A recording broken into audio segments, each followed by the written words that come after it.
I never imagined that destroying a man would be as easy as pressing a button. My name is Leo Anderson, and for 3 years I planned this moment.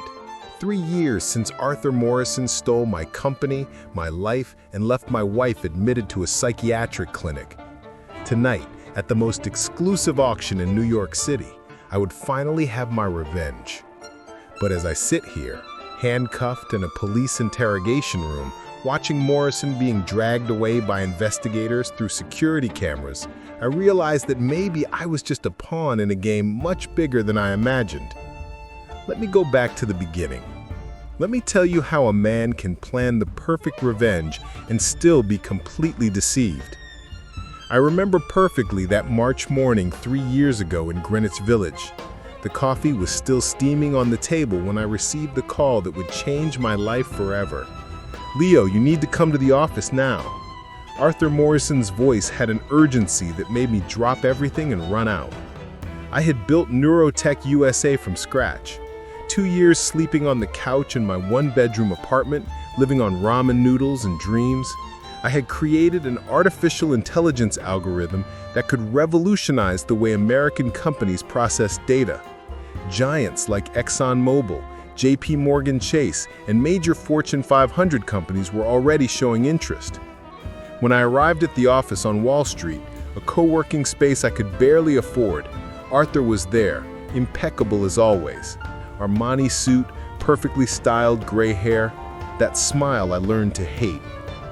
"Leo, my young genius," he said, hugging me like a proud father. "I have news that will change your life." Arthur Morrison was a legend in the American corporate world.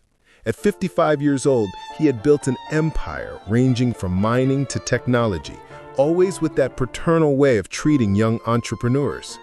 He was a mentor in the country's largest startup program.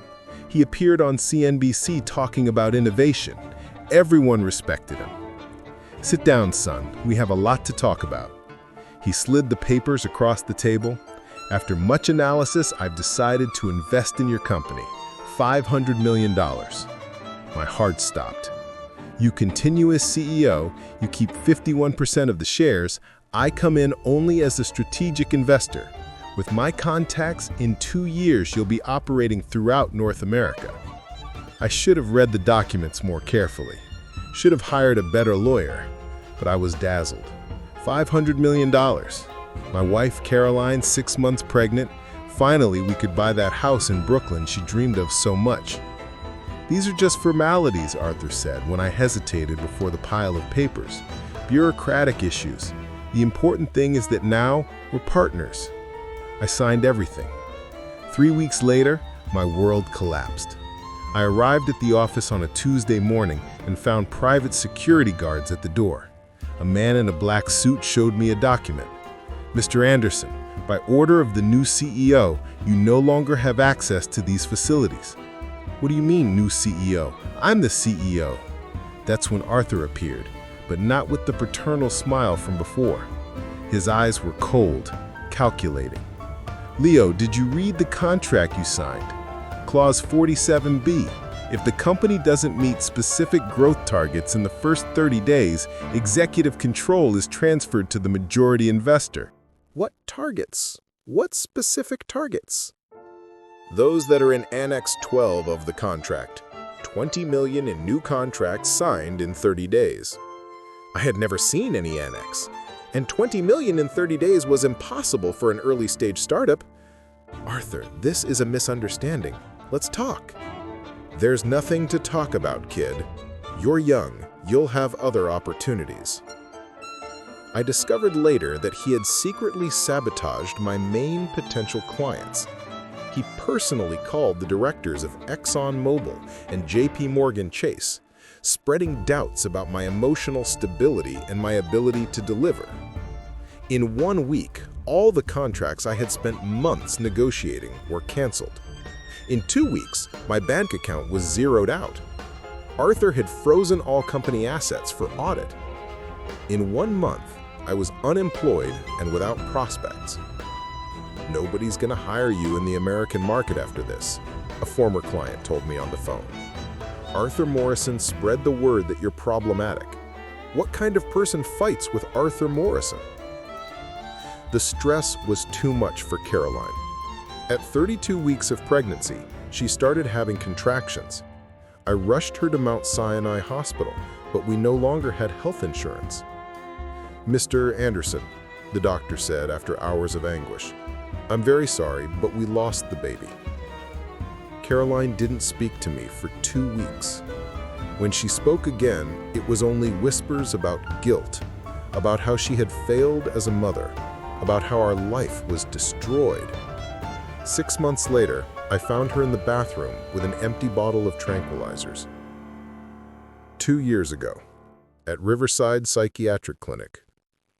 "How is she today, doctor?" I asked, as I did every Sunday for 6 months. Dr. Peterson shook his head sadly. "There's been no improvement, Leo. Caroline is still in a catatonic state. She doesn't respond to external stimuli, doesn't recognize visitors. It's going to be a very long treatment." $2 million a year was how much it cost to keep my wife at the best psychiatric clinic in New York. Money I didn't have, a debt that grew every month. I left the clinic that rainy Sunday in May with one certainty: Arthur Morrison would pay for everything he had done. But it wasn't enough to kill him. Death would be too easy, too quick. I wanted him to lose everything like I lost. I wanted him to feel the humiliation, the despair, the sensation of watching his life crumble before his eyes. I started studying Arthur Morrison like a scientist studies a lab rat. I rented a tiny apartment in the Bronx and started working as a delivery driver during the day to survive. At night, I transformed into a private detective. I discovered that Arthur Morrison wasn't the upright man he appeared to be. His fortune had begun in the 90s with suspicious mining contracts during questionable government dealings. There were rumors of bribes, of competing businessmen who mysteriously failed after refusing partnerships with him. But rumors weren't enough. I needed proof. I got a job as a waiter at a catering company that served high society events in Manhattan. For 2 years, I served drinks at parties where Arthur Morrison was a constant presence. I overheard conversations, photographed documents left carelessly on tables, recorded audio when possible. Slowly, I built a dossier: tax fraud, shell companies in the Cayman Islands, bribes to secure public contracts, blackmail of competitors. Arthur Morrison wasn't just a company thief, he was a career criminal. But it still wasn't enough. I needed something bigger, something that would destroy not just the fortune, but his reputation, his family, his legacy. That's when I discovered about Christina Almeida Morrison. Arthur Morrison's first wife had disappeared 10 years ago. Officially, she had moved to France after an amicable divorce. She received a generous pension and preferred to live away from the American media spotlights. But Christina Almeida had been my programming professor at MIT 15 years ago, a brilliant woman, a pioneer of computing in America who had left her academic career to marry Arthur Morrison. I started investigating. There were no entry or exit records from the country in her name. There were no international bank transactions. There were no digital traces of a life in France. That's when I met Mrs. Helen. She had been the Morrison family housekeeper for 20 years. She took care of the family property in the Hamptons. She had been abruptly fired 10 years ago, right after Christina's divorce. That lady never left that house, Mrs. Helen told me at a dingy diner near the bus station in the Hamptons. I saw everything. Saw what, Mrs. Helen? The fight they had the night she disappeared. Christina had discovered something about his business. She was threatening to go to the police, to the press. Mr. Arthur was furious. She stopped, her hands trembling as she held her coffee cup. I heard screams coming from his office, then silence. The next morning, Mr. Arthur told me that Mrs. Christina had traveled to France, but I never saw her leave the house. And where is she now? Mrs. Helen looked around nervously. There's a lake in the back of the property, very deep. Mr. Arthur had everything dredged a week after Mrs. Christina traveled. He said it was to raise fish. There was no way to prove anything with just the testimony of a former housekeeper, but I had a plan. Today, 6 p.m., final preparations. It took me 3 months to get the fake invitation. I had to bribe an employee at the printing company that printed the auction invitations, create a complete false identity. Richard Moore, businessman recently arrived in New York from Chicago. The flash drive in my pocket contained 3 years of investigation, fraudulent tax documents, bribe recordings, compromising emails, fake contracts, everything I had managed to gather about Arthur Morrison's crimes. My plan was simple. During the auction, I would infiltrate the event's projection system and broadcast everything on the giant screens in front of Manhattan's elite, journalists, TV cameras covering the event. Arthur Morrison would be publicly unmasked, lose everything, and go to prison for the rest of his life. But when I arrived at the Metropolitan Art Palace and saw the level of security, I realized it would be more difficult than I had imagined. 7:30 p.m., Metropolitan Art Palace, Upper East Side. The Metropolitan Art Palace was unrecognizable.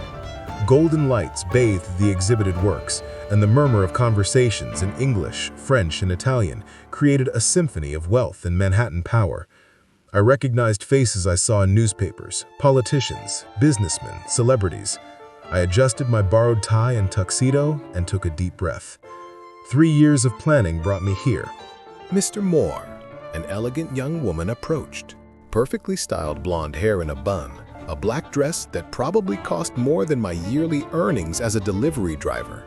My blood froze. Arthur Morrison's daughter. 25 years old, graduated from Harvard Business School, ran the family charity foundation. In my 3 years of research about her father, I had read about her in Forbes at the time, but seeing her in person caught me off guard. There was something about her I didn't expect. A sharp intelligence in her eyes, a presence that went beyond simple inherited elegance. She didn't seem like just a spoiled rich young woman. She seemed like someone who actually thought. "Pleasure to meet you," I said, managing to use the Chicago accent I'd practiced for months. "Richard Moore, I'm a great admirer of your foundation's work." "Thank you. It's always good to meet people who care about social causes." She smiled, but there was something calculated in the smile. "You're new to the New York auction circuit? I don't remember seeing you before." "I just moved from Chicago, family business in the Gold Coast." "What kind of business?" The question caught me by surprise. It wasn't just social politeness, it was investigation. "Technology," I replied, keeping my voice firm. "Security systems for companies." "How interesting. And what brought you specifically to our event?" "I heard you have some exceptional pieces tonight, and I confess I was curious to meet Arthur Morrison personally. His reputation in the American business world is legendary." For a fraction of a second, something darkened in her eyes. So quick, I almost thought I imagined it. "Yes," she said simply. "My father certainly left his mark in America." There was a strange tone in her voice. It wasn't the filial pride I would expect. It was something more complex, darker. Before I could analyze better, a familiar voice echoed behind me. "Isabella, dear, you didn't tell me you knew Mr. Moore." My blood turned to ice. I recognized that voice. I turned slowly and saw Marcus Silva, my former partner at Neuraltech, the only employee Morrison had kept after stealing my company. "Marcus," I managed to say, forcing a smile. "What an unexpected surprise." "Do you know each other?" asked Isabella, looking between the two of us. "Old acquaintances, very old, from the Greenwich Village days." He knew who I was. My fake identity had lasted exactly 15 minutes. "What a wonderful coincidence," Isabella said, but something in her voice sounded completely calculated now. "Marcus, why don't you show Mr. Moore our vintage technology collection? I'm sure he'll appreciate it." When Marcus led me away from the pieces, I felt Isabella's eyes following me, and for the first time since I entered the palace, I began to question if my plan was as solid as I thought. Marcus took me to a more reserved area, near the works by Georgia O'Keeffe. There were few guests there, just the distant murmur of the main party. "Leo," he whispered, using my real name, "what are you doing here?" "I could ask the same," I replied, trying to maintain composure. "I thought you were loyal to Morrison." Marcus gave a bitter laugh. "Loyal? He ruined your life, man, and almost ruined mine, too." "What do you mean? You seem to be doing very well." "On the outside, yes. Inside?" He looked around nervously. "Leo, you can't be here. Whatever your plan is, it's gonna be a disaster. Why do you care?" Marcus took out a small flash drive from his pocket, identical to mine. "Because I'm also here for revenge," he whispered. "And I discovered things about Arthur Morrison that go beyond stealing tech companies." My heart raced. "What kind of things?" "Do you remember Christina, his first wife?" "Of course. She disappeared 10 years ago, right? They say she went to France after the divorce." "She didn't go anywhere, Leo." Marcus's eyes were dark. "She never left America. Actually, she never left the Morrison property in the Hamptons." What he was insinuating made me tremble. It was exactly what I had discovered with Mrs. Helen. I have recordings, conversations with hired thugs, forged documents about her trip to France, and other things. What other things? Christina wasn't the first, Leo. There are at least 3 people who disappeared after discovering things about Arthur Morrison: an accountant who audited his companies, an investigative journalist, a public prosecutor. I felt the ground slip from under my feet. Arthur Morrison wasn't just a corporate thief. He was a serial killer. How did you discover all this? After he took your company, he kept me as a partner. He thought I'd be loyal, grateful for the opportunity. But I knew what he had done to you, and it bothered me. I started investigating on my own." He stopped, looking around once more. "Leo, there's something more, something about tonight." "What?" "Isabella knows." "Knows what?" "Everything. About her mother, about the murders, about you being here." My world started spinning. "What do you mean, man? You think it was a coincidence she came to talk to you as soon as you arrived? She knows exactly who you are and has her own plan." Before I could ask anything else, Isabella appeared behind us. "Sorry to interrupt," she said with that calculated smile, "but the auction is about to start. Mr. Moore, or should I say, Mr. Anderson?" I froze. Marcus closed his eyes in defeat. "How long have you known?" I asked. Isabella smiled, but now there was nothing warm in the smile. It was cold, calculating, frighteningly intelligent. "Since the moment you stepped in here," she said. "You really thought you could infiltrate the most exclusive event in New York with a $15 fake identity?" "So why didn't you hand me over to security?" "Because I want the same thing you do, Leo. I want to see my father destroyed." Marcus and I exchanged confused glances. "I know what he did to your company. I know what happened to your wife, and I know about my mother." "Christina." "My mother discovered my father's criminal operations, the shell companies, the bribes, the murders. She was going to turn him into the FBI, and he killed her." Her voice trembled for a second, but soon recovered the cold composure. "I was 15. He told me Mom had traveled to France, that she didn't want to live in America anymore. For years, I believed it, until I started investigating on my own. And discovered the truth. Discovered my father is a monster and that I need to stop him." "Then we're allies," I said. Isabella laughed. "Not exactly." She made a subtle signal and 2 security guards appeared behind us. "You two are amateurs. Your investigations, your flash drives, your plans for public exposure, all very obvious, very emotional." "What the hell?"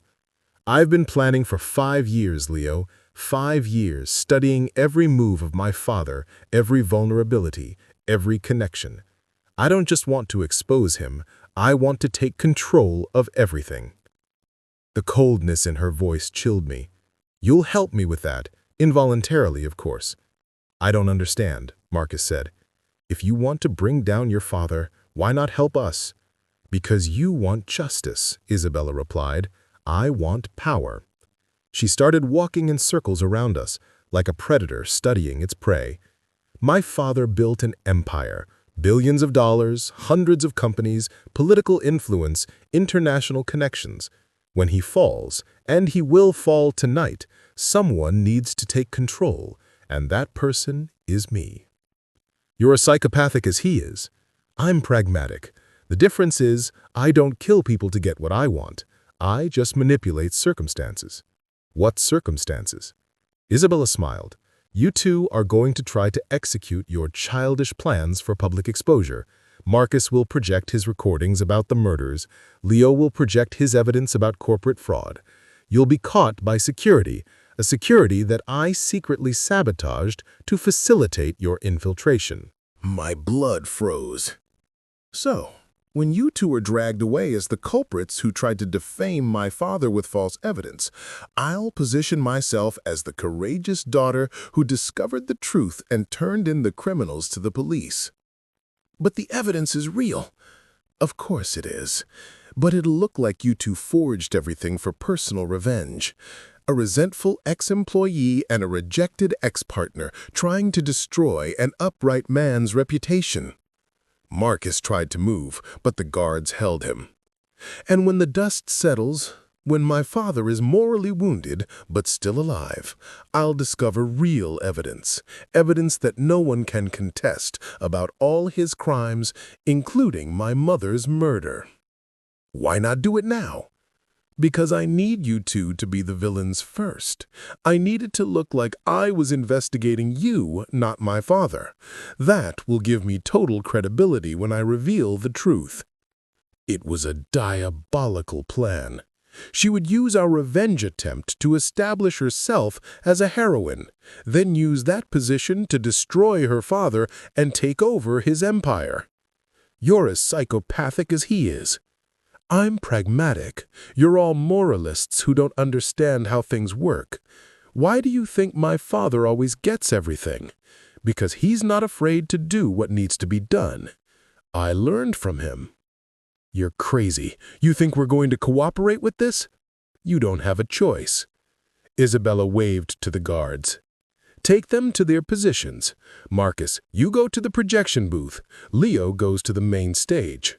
When I give the signal, you execute your pathetic plans. And if we refuse? Isabella showed her cell phone. On the screen was a photo of Caroline at Riverside Clinic. It would be a shame if something happened to your wife, Leo, or to your diabetic mother, Marcus. You know how accidents can happen. 8:30 p.m. The main hall was packed. 300 people from Manhattan's elite, TV cameras, journalists. Arthur Morrison was at the center of attention, greeting guests, smiling for cameras. Ladies and gentlemen, he spoke through the speakers, welcome to the 12th charity auction of the Morrison Foundation. Tonight, we'll not only appreciate some of the most beautiful artworks in America, but also contribute to social projects that transform lives. Polite applause echoed through the hall. I was positioned near the stage, Marcus in the technical control booth. Isabella's security guards watched us discreetly. She was beside her father, the perfect daughter, smiling for cameras. The first lot tonight is a rare work by Jackson Pollock. While he spoke, I saw Isabella discreetly signal to the guards. It was now. Marcus looked at me from the booth, questioning with his eyes if we should really do this. I thought about Caroline, about Isabella's threat, about the trap we were about to fall into. But I also thought about 3 years of pain, of humiliation, of watching my wife wither in a psychiatric clinic. Arthur Morrison was going to pay, even if I was used as a pawn in his daughter's game. I signaled to Marcus. The auction's giant screen suddenly changed. Instead of Pollock's work, tax documents appeared, spreadsheets, compromising emails. Ladies and gentlemen, my voice echoed through the speakers. I had accessed the sound system. What you're seeing is evidence of Arthur Morrison's crimes. The hall exploded in confusion. Arthur went pale on stage. Isabella perfectly feigned surprise. Shell companies in the Cayman Islands? Tax evasion of $2.3 billion? bribes to secure public contracts, this man isn't the philanthropist you think he is. He's a criminal. The guards were already coming in my direction, but I continued. In 2020, Arthur Morrison stole my company, Neuraltech USA. He used fraudulent contracts to take everything I had built. My wife is now in a psychiatric clinic because of the trauma he caused. The TV cameras were capturing everything. Some guests were already starting to leave. Arthur tried to say something to the microphone, but his voice came out trembling, without conviction. That's when Marcus activated his flash drive. But that's not all, Marcus's voice echoed through the speakers. Arthur Morrison isn't just a thief, he's a murderer. Now the screens showed audio recordings, documents about Christina Almeida's disappearance, photographs of the Hamptons property. Christina Almeida Morrison didn't move to France. She was murdered by her own husband when she discovered his crimes. Her body is buried on the family property in the Hamptons. Chaos took over the hall. Screams, people running to exits, camera flashes exploding everywhere. Arthur Morrison collapsed in a chair, his face completely white. He seemed to have aged 10 years and 10 seconds. That's when the guards reached me. Cold handcuffs around my wrists. Marcus was also being arrested in the projection booth. And in the midst of chaos, Isabella took the microphone. "Please, everyone calm down." Isabella's voice cut through the confusion. Gradually, the hall began to quiet. The TV cameras turned to her. "I can explain what's happening. In recent weeks, I discovered that two men were planning an attack against my father, Leo Anderson and Marcus Silva, both former employees with personal resentments. Investigating their plans, I discovered they intended to use false and manipulated information to destroy my family's reputation. I contacted the authorities, but we needed to catch them red-handed to prove their criminal intentions." It was a perfect performance. Genuine tears, choked voice, posture of a courageous daughter protecting her family. "But in the process of my investigation," she paused as if it were difficult to continue. The cameras captured every nuance of her expression. "I discovered something terrible, something I never imagined possible. I discovered that my father really committed terrible crimes, that my mother, Christina Almeida, didn't move to France as I always believed. She was murdered." The hall exploded again, but now it was different. Isabella had positioned herself as the reluctant heroine who discovered the painful truth about her own family. Although the methods used by these men are criminal, the evidence they presented corresponds to my own discoveries. My father must answer to justice for the crimes he committed, including my mother's murder. Arthur Morrison tried to stand, tried to speak, but his voice came out only as a broken whisper. "Isabella, daughter, I'm not your daughter," she replied, her voice now hard as ice. "You killed my mother. You destroyed entire families. You're a monster." Police sirens could already be heard outside. Isabella had planned everything perfectly.